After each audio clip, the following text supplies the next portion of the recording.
So the first mistake, in I think the biggest mistake I see SDRs and overall sales reps doing is not having a system. So not basically being consistent. And so what you see is SDRs will actually work in in batches where, let's say, they will say, okay, I'm gonna look for prospects on Monday, so I'm gonna spend hours looking for 100 prospects. Then I'm gonna contact maybe 100 on Tuesday, do a bunch of follow-ups. And what you see is that the problem with this kind of approach is that you get days that are really not fun and days that are pretty chill. And so that's you get like a very inconsistent input. And so we really get this thing here. And the best thing you can do to avoid that is to actually create a system.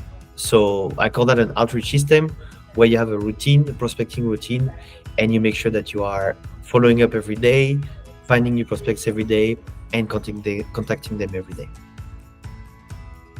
For email reply rates and overall asynchronous kind of touch points replies, what's really important is to make sure that you're focusing on problems and not so much features or pitching. So very often people will go and share examples of their products, why it's the best, why they should get it. And often people, will not be interested by that. So what you really want to do is focus on a specific problem. So you're going to, work on, someone has a problem, let's say a prospect has a problem, very generic problem. Then you're going to find symptoms of these problems like a doctor would, and you're going to talk about these specific symptoms. So for example, if you have low reply rate as a head of SDRs, that's one specific thing. But having low reply rates because your reps are focusing on the wrong people, or they are using a messaging that is too product driven, is a bit more specific. So it's really using that. And then once you have that, I call that using the Netflix effect, where what you want to do is to create a cliffhanger. So if you have a problem, you can tease a potential resource for that. And so with my wife, we love watching Love is Blind, for example, on Netflix, and they're really good at cliffhangers. So that's really what we do. They're doing. So they're building the tension, and right before releasing the tension and explaining what's happening, they cut the episode. So that's the same thing here. You say you have a problem. If you do, I may have something for you, but you have to hit reply to actually get that. And just for that, you're gonna really boost your reply rates. So very good one. AI can be, and specifically ChatGPT, I think, can be leveraged for many things in prospecting and selling. A few use cases I've found myself and I've experimented myself with are prospect research, for example. So if you don't really have a clue of what are the problems of your prospects. So if you're selling to a CRO and you're not a CRO, you won't have a really good idea of what the problems they're having. So you can use a prompt that would be act like a CRO of the specific company and brainstorm or list your top 3 challenges for 2023. And basically, once you work with that, you get an idea. You can brainstorm on typical challenges people may have there. So that can be a good use case here. You can also use it for building cold email, creating email subject lines. And so the way you have to do it here is very important for people who listen, is to make sure that you are training the AI with what a good email looks like. So if you say, write me an email to sell this thing, often the email will be terrible. But if you say, here's a very good framework that I love, so you explain the framework, you give an example, and then you say, based on this, here are 9 symptoms of problems I have. Now build a message using the framework I showed with each symptom. And you can build whole sequences like that. But really, there's many different use cases. But what's really important is to use it as a personal assistant. So if you ask a personal assistant to do something without showing this person how to do it, it's going to be bad. And that's exactly the same with AI and specifically ChatGPT. So I'd say curiosity is very important, creativity and persistence.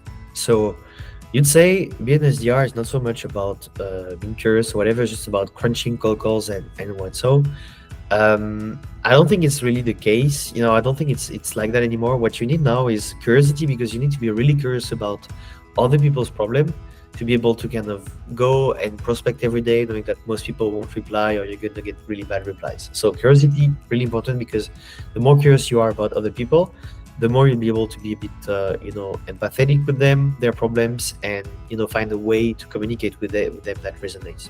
Second one is creativity, I would say. So creativity is really important also because prospecting is a bit like warfare. I didn't find a better metaphor than that, but basically what you see in typical wars, there's 2 parties fighting each other and they develop weapons.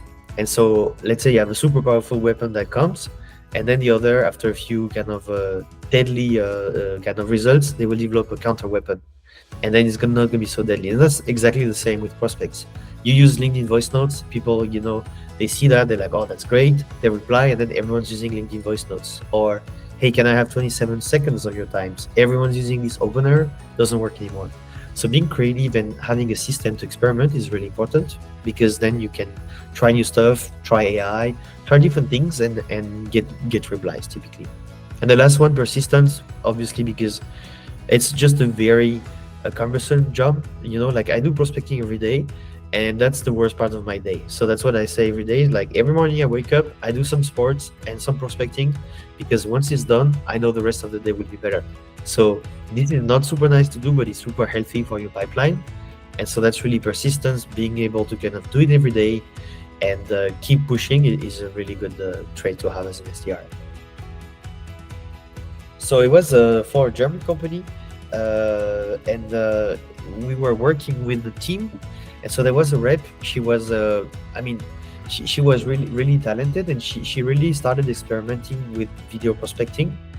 And the results she got were really bad. So she was just like spending so much time working with videos and trying to make them nice.